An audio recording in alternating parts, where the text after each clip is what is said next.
Hello बच्चों, मैं जीवन साथ दीक्षा कोचिंग सेंटर से बोल रहा हूँ। आज हम पढ़ने वाले क्लास 10th का मैथ प्रश्नावली 1.3।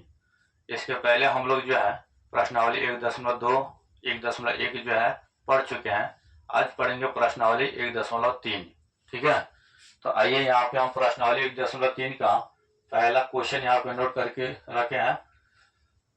पहला क्वेश्चन दिया है, सिद्ध कीजिए कि √5 एक अपरिमेय संख्या है। यानी कि इसमें जो है √5 एक अपरिमेय संख्या, ये हमको सिद्ध करना है।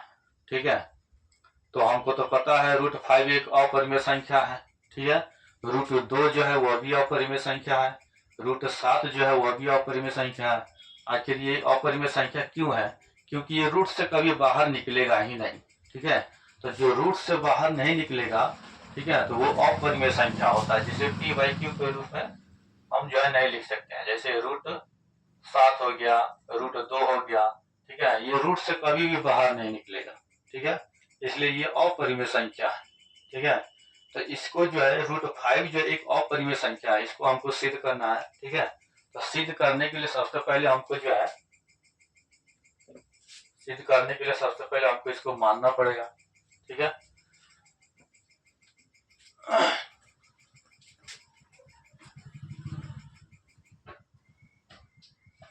तो यहाँ पे हम लिख चुके हैं हल। ठीक है, लिखेंगे माना √5 एक परिमेय संख्या है।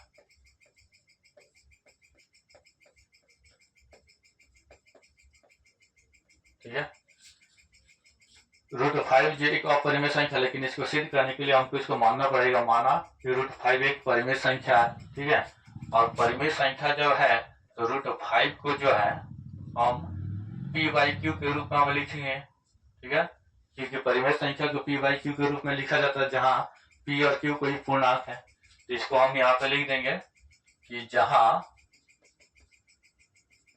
p और q कोई पूर्णांक है तथा p और q कोई पूर्णांक है तथा p और q सह अभाज्य संख्या है। ठीक है, इसको जो ब्रैकेट में यहाँ पर हम लिख देंगे, क्योंकि परिमेय संख्या को p/q के रूप में लिखा जाता है और p और q कोई पूर्णांक संख्या होता है। पूर्णांक संख्या यानी कि ऐसा संख्या जो माइनस में भी होता है, जीरो भी होता है और प्लस 1 2 3 4 सब होता है। यानी कि पूर्णांक संख्या जो है वो, यानी कि p और q कोई पूर्णांक संख्या। ठीक है, तथा p और q सह अभाज्य संख्या का मतलब ऐसे संख्या जिसका मौसम केवल एक आता है, या फिर ऐसी संख्या जो केवल एक से या फिर स्वयं से कटता है। ठीक है, तो इसको हम जो है मान लेंगे। ठीक है, तो इसके नीचे मान लेंगे हम एक छुपा हुआ है। ठीक है, इसके नीचे एक छुपा हुआ है। उसके बाद इसको हम तिरछा से गुना कर देंगे, p से इसमें गुना कर देंगे तो हो जाएगा p एकम p, और इसमें गुना कर देंगे √5 q हो जाएगा। ठीक है, गुना करने के बाद अब जो हम लिखेंगे यहाँ पे दोनों तरफ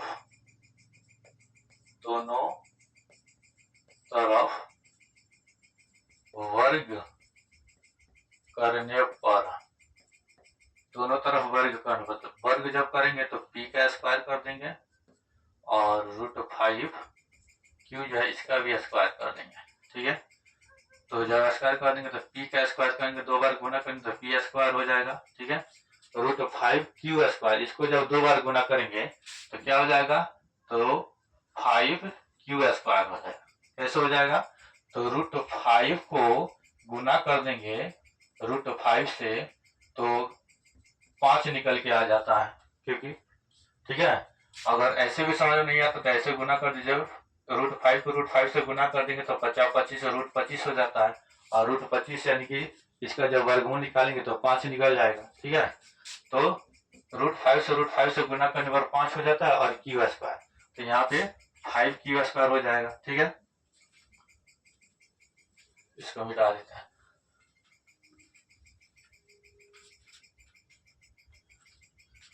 और यहाँ पे हम देख रहे हैं ये पी स्क्वायर हो गया, 5 यहाँ पे इसके साथ गुना में है, ठीक है, इसके साथ गुना में है, तो बराबर के इधर लेके आएंगे तो बट्टा में 5 हो जाएगा और बराबर क्यू स्क्वायर हो जाएगा।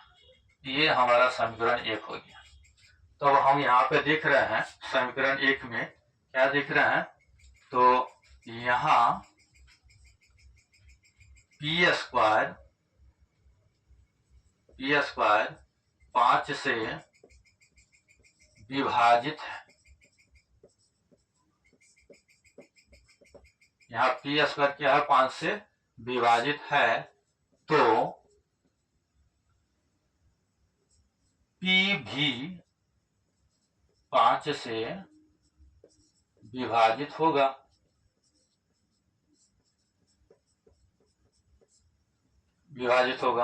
यहाँ हम देख रहे हैं पी स्क्वायर जो है यानी कि 5 यहाँ पे बट्टा में आ गया, 5 जो पी को भागा दे रहा है, ठीक है, जब भागा दे रहा है तो इसका मतलब पी स्क्वायर जो 5 से विभाजित है। जब पी स्क्वायर 5 से विभाजित है तो पी भी 5 से विभाजित होगा। किस तरह, तो आइए यहाँ पे समझते हैं।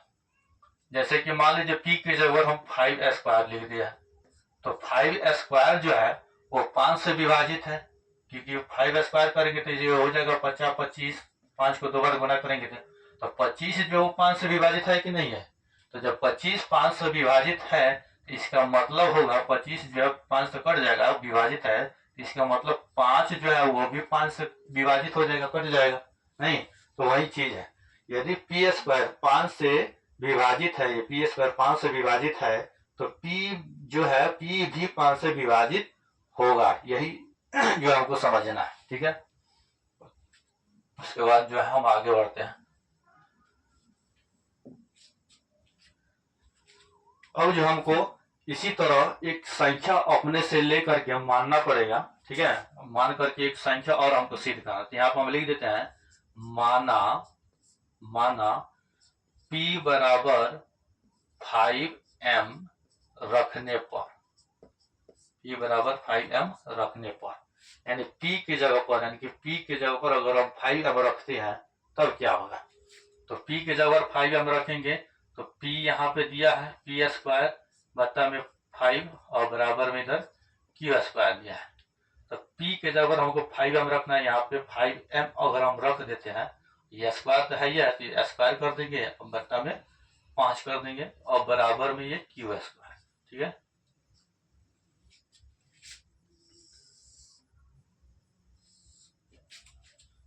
यहाँ इतना समझ में आ गया, पी स्क्वायर बटा 5 दिया है और बराबर क्यू स्क्वायर। तो p की जगह हमको 5m रखना है, 5m स्क्वायर हो तो स्क्वायर कर देंगे और बटा में 5 और बराबर क्यू स्क्वायर। अब इस चीज को यहाँ पे हम यहाँ लिख देते हैं। तो 5m को स्क्वायर दिया, तो 5m को अगर 2 बार हम गुना करेंगे तो क्या होगा, तो 5m को 2 बार गुना करेंगे तो 50 25 हो जाएगा और m स्क्वायर हो जाएगा, ठीक है। यहाँ पे स्क्वायर दिया है तो 5 को 2 बार गुना करेंगे 50 25 और m स्क्वायर हो जाएगा और बट्टा में 5 हो जाएगा और बराबर में क्यू स्क्वायर यहाँ पे जो दिया है, ठीक है। उसके बाद हम देख रहे हैं 5 को 5 और 50 25 ये कट जाएगा, जब कट जाएगा तो यहाँ पे बचेगा क्या, 5m स्क्वायर और बराबर में क्यू स्क्वायर, ठीक है। और यहाँ पे 5 जो इसके साथ गुना में दिया है तो m स्क्वायर लिख देंगे, यहाँ पे गुना में इसके साथ है तो इसको बराबर के इधर लेके आएंगे तो क्या हो जाएगा, बट्टा में हो जाएगा, ठीक है। अब यहाँ पे बट्टा में जब हो जाएगा तो यहाँ पे हम देख रहे हैं ये समीकरण हमारा 2 हो गया, ठीक है। तो यहाँ हम क्या देख रहे हैं, तो यहाँ हम देख रहे हैं कि क्यू स्क्वायर वो 5 से विभाजित है, जैसे कि यहाँ पे हम देखे थे कि पी स्क्वायर 5 से विभाजित है नहीं, तो वहां पे हम देख रहे हैं कि क्यू स्क्वायर जो ये भी 5 से विभाजित है। यहाँ हम लिखेंगे क्यू स्क्वायर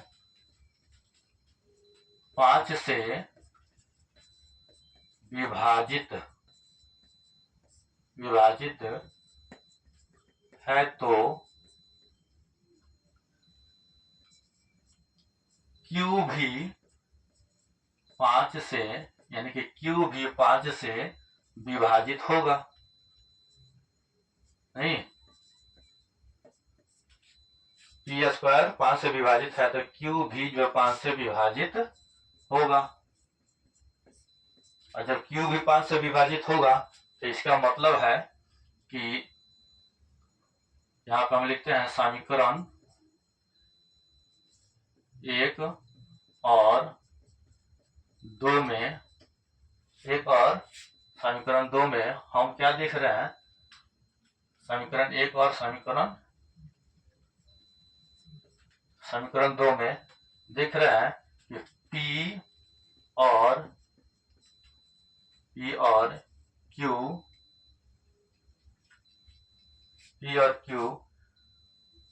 का मौसा, P और Q का मौसा लिखेंगे या फिर Q और Q का मौसा जो है वो, ठीक है, मौसा जो है वो बराबर नहीं है A के, यानी P और Q का जो मौसा जो है बराबर नहीं है 1 के, तो यहाँ पे हम लिखेंगे अतः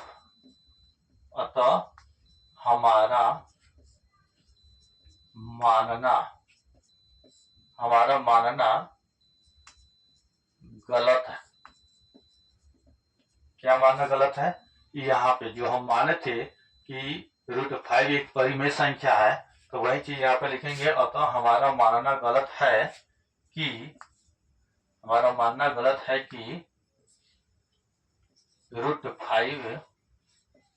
एक परिमेय संख्या है। ये हमारा मानना गलत साबित हो गया, ठीक है, कि √5 एक परिमेय संख्या है। इसीलिए लिखेंगे कि √5 जो है एक अपरिमेय संख्या है, √5 एक अपरिमेय संख्या है, ठीक है। तो ये हमारा जो है साबित हो चुका है, √5 एक अपरिमेय संख्या है और सिद्ध हो चुका है। तो कैसा लगा बच्चों, ये जो है √5 एक अपरिमेय संख्या सिद्ध करना था। तो इसको जो आप लोग जल्दी से नोट कर लीजिए या फिर स्क्रीनशॉट ले लीजिए, ठीक है। इसके बाद इस बोर्ड को जो क्लीन करके हम अगला क्वेश्चन जो है सॉल्व करने वाले हैं, ठीक है। कोई दिक्कत नहीं है, जल्दी से इसको नोट कर लीजिए, उसके बाद हम अगला क्वेश्चन की ओर बढ़ते हैं, ठीक है।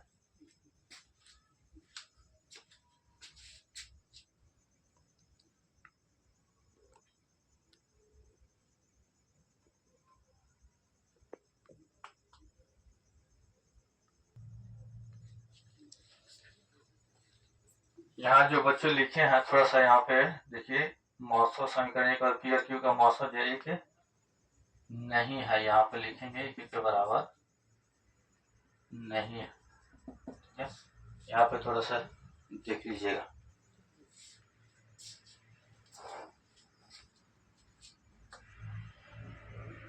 ओके, ठीक है, अब कोई दिक्कत नहीं है।